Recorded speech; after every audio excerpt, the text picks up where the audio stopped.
നമസ്കാരം ശ്രോതാക്കളെ. ഇന്നത്തെ ന്യൂസ് പോഡ്കാസ്റ്റിലേക്ക് എല്ലാ ശ്രോതാക്കൾക്കും സുസ്വാഗതം. പോയ വാരത്തെ പ്രധാന വാർത്തകളുമായി ഞാൻ മായ. ആദ്യമായി ഓസ്ട്രേലിയൻ വാർത്തകൾ. ഏറ്റവും പുതിയ സുരക്ഷാ അവലോകനങ്ങളുടെ അടിസ്ഥാനത്തിലും യാത്രക്കാരുടെ സുരക്ഷയ്ക്ക് മുൻഗണന നൽകിക്കൊണ്ടും വിമാന യാത്രക്കാർക്ക് മുന്നറിയിപ്പുമായി ഓസ്ട്രേലിയയിലെ പ്രമുഖ വിമാന കമ്പനികൾ രംഗത്ത്. യാത്രക്കിടെ പവർ ബാങ്കുകൾ ഉപയോഗിക്കുന്നതിനും സൂക്ഷിക്കുന്നതിനും കർശനമായ നിയന്ത്രണങ്ങൾ ഏർപ്പെടുത്തുവാനാണ് എയർലൈനുകളുടെ തീരുമാനം. ലിഥിയം ബാറ്ററികൾ തീപിടിക്കുന്ന സംഭവങ്ങൾ വർദ്ധിച്ചുവരുന്ന പശ്ചാത്തലത്തിലാണ് യാത്രക്കാരുടെ സുരക്ഷ ഉറപ്പാക്കുന്നതിനായി വെർജിൻ ഓസ്ട്രേലിയ, ഖോണ്ടസ്, ജെറ്റ് സ്റ്റാർ എന്നീ പ്രധാന എയർലൈനുകൾ ഈ നിയമങ്ങൾ കർശനമാക്കുന്നത്.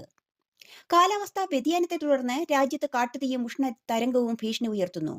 NSW, സിഡ്നി, ടാസ്മേനിയ അടക്കമുള്ള ഓസ്ട്രേലിയയുടെ മറ്റു പല ഭാഗങ്ങളിലും ജനങ്ങൾ ജാഗ്രത പുലർത്തണമെന്ന് കാലാവസ്ഥാ വകുപ്പിന്റെ മുന്നറിയിപ്പുണ്ട്.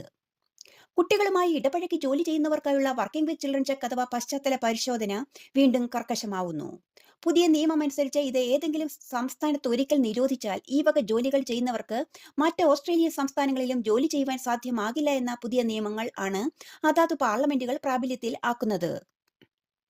14 വയസ്സിൽ താഴെയുള്ള കുട്ടികളെ ശിക്ഷിക്കുവാനുള്ള പുതിയ നിയമ ഭേദഗതി വിക്ടോറിയൻ പാർലമെന്റിൽ പാസാക്കി. കുട്ടികളെ ദീർഘകാലം ജയിലിലടയ്ക്കുവാനുള്ള വകുപ്പുകളായ ഭവനഭേദനം പോലെയുള്ള കുറ്റങ്ങൾക്കാണ് ഈ നിയമ ഭേദഗതി ബാധകമാകുക. കുട്ടികൾക്കിടയിൽ കുറ്റകൃത്യങ്ങൾ കൂടുന്നതിന്റെ അടിസ്ഥാനത്തിലാണ് ഈ അക്രമശിക്ഷ നിയമം. വിക്ടോറിയയിൽ മെൽബണിലുള്ള അയ്യപ്പ സേവാ സംഘടന ഈ വർഷത്തെ വൃശ്ചിക മാസം മണ്ഡല മഹോത്സവ പൂജ ഇത്തവണയും ഡിസംബർ 13-ന് പതിവ് പോലെ അതിവിപുലമായി ആഘോഷിക്കുന്നു.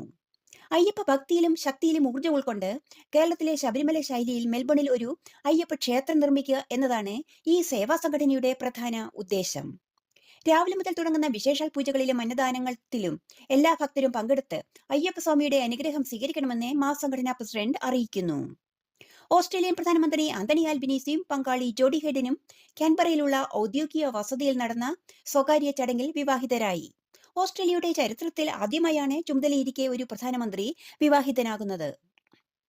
കൂടുതൽ അന്താരാഷ്ട്ര വാർത്തകൾ. റഷ്യൻ പ്രസിഡന്റ് വ്ളാഡിമിർ പുടിന്റെ 2 ദിവസത്തെ ഔദ്യോഗിക സന്ദർശനത്തിന്റെ 2-ാം ദിനത്തിൽ പ്രധാനമന്ത്രി നരേന്ദ്രമോദിയും റഷ്യൻ പ്രസിഡന്റ് വ്ളാഡിമിർ പുടിനും തമ്മിൽ 23ാമത് ഇന്ത്യ റഷ്യ ഉച്ചകോടി നടത്തി. പ്രതിരോധം, വ്യാപാരം, വളർന്നുവരുന്ന ഊർജ്ജ സഹകരണം എന്നിവ ഉച്ചകോടിയിലെ പ്രധാന ചർച്ചാ വിഷയങ്ങൾ ആയി. 2030 വർഷത്തിനു മുമ്പ് $100 ബില്യൺ ഉഭയകക്ഷി വ്യാപാരമാണ് നാഷണൽ കറൻസികളിലൂടെ ലക്ഷ്യമിടുന്നത്. യുക്രൈൻ യുദ്ധത്തിൽ ഇന്ത്യ നിഷ്പക്ഷത പുലർത്തുന്നില്ലെന്നും സമാധാനത്തിന്റെ പക്ഷത്താണെന്നും പ്രധാനമന്ത്രി നരേന്ദ്രമോദി റഷ്യൻ പ്രസിഡന്റ് വ്ളാഡിമിർ പുടിനെ അറിയിച്ചു. ഇന്ത്യൻ കേന്ദ്രതല വാർത്തകൾ.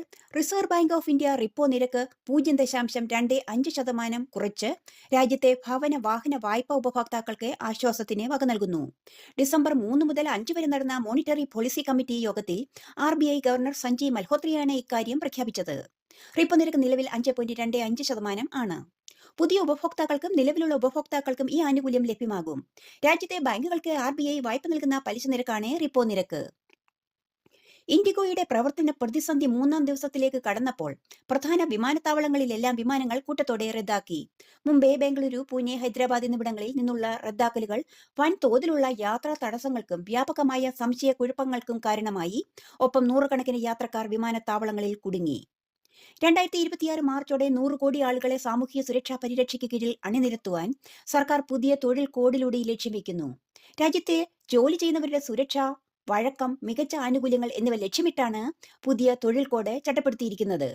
ജോലി സമയം മുതൽ സാമൂഹിക സുരക്ഷ വരെ ഒട്ടനവധി മാറ്റങ്ങൾ പുതിയ തൊഴിൽ കോഡ് നിർദ്ദേശിക്കുന്നു. തുല്യ ജോലിക്ക് തുല്യ വേതനം എന്ന വ്യവസ്ഥ ശക്തിപ്പെടുത്തി.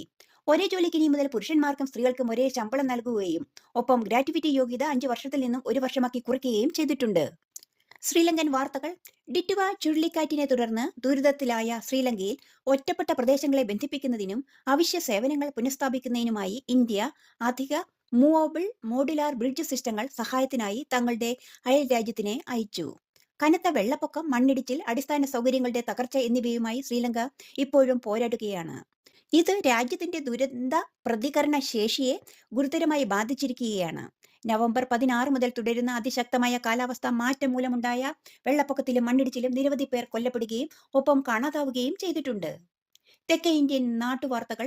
ക്രിസ്മസ്, പുതുവത്സര ആഘോഷങ്ങൾ പ്രമാണിച്ച് ഡിസംബറിലെ ക്ഷേമ പെൻഷൻ ഈ മാസം 15 മുതൽ വിതരണം ആരംഭിക്കുമെന്ന് കേരള സംസ്ഥാന ധനമന്ത്രി വ്യക്തമാക്കി.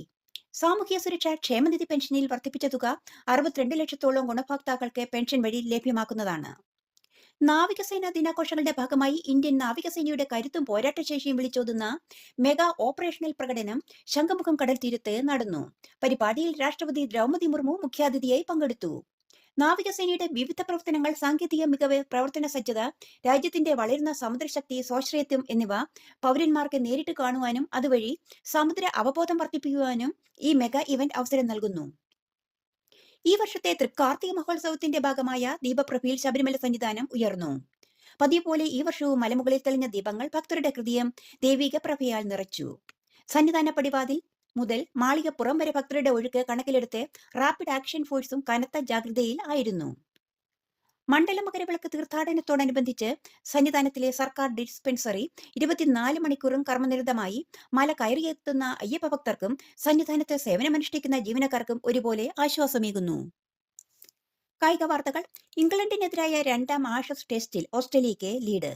ഇംഗ്ലണ്ടിന്റെ 1ാം ഇന്നിംഗ്സ് 334 റൺസിൽ അവസാനിപ്പിച്ച് ബാറ്റിംഗ് തുടങ്ങിയ ഓസീസ് 2ാം ദിന കളി നിർത്തുമ്പോൾ 6 വിക്കറ്റ് നഷ്ടത്തിൽ 378 റൺസ് എന്ന നിലയിൽ ആയി. 4 വിക്കറ്റുകൾ ശേഷിക്കെ ഓസീസിന് 44 റൺസ് ലീഡുണ്ടായി. 3 അർദ്ധ സെഞ്ചുറികളും ബാറ്റെടുത്തവരെല്ലാം ഭേദപ്പെട്ട സംഭാവന നൽകിയതും ഓസ്ട്രേലിയയ്ക്ക് കരുത്തായി. ഓസീസിനായി opener Jake Weatherald, Marnus Labuschagne, captain Steve Smith എന്നിവരാണ് അർദ്ധ സെഞ്ചുറി നേടിയത്. നിങ്ങൾ ഇപ്പോൾ കേട്ടത് പ്രധാന മലയാളം ന്യൂസ് പോഡ്കാസ്റ്റ്. വാർത്തകൾ എഴുതി വായിച്ചത് ഓസ്ട്രേലിയയിൽ നിന്നും മയ. എല്ലാ ശ്രോതാക്കൾക്കും ശുഭദിനം ആശംസിച്ചുകൊണ്ട് നന്ദി, നമസ്കാരം.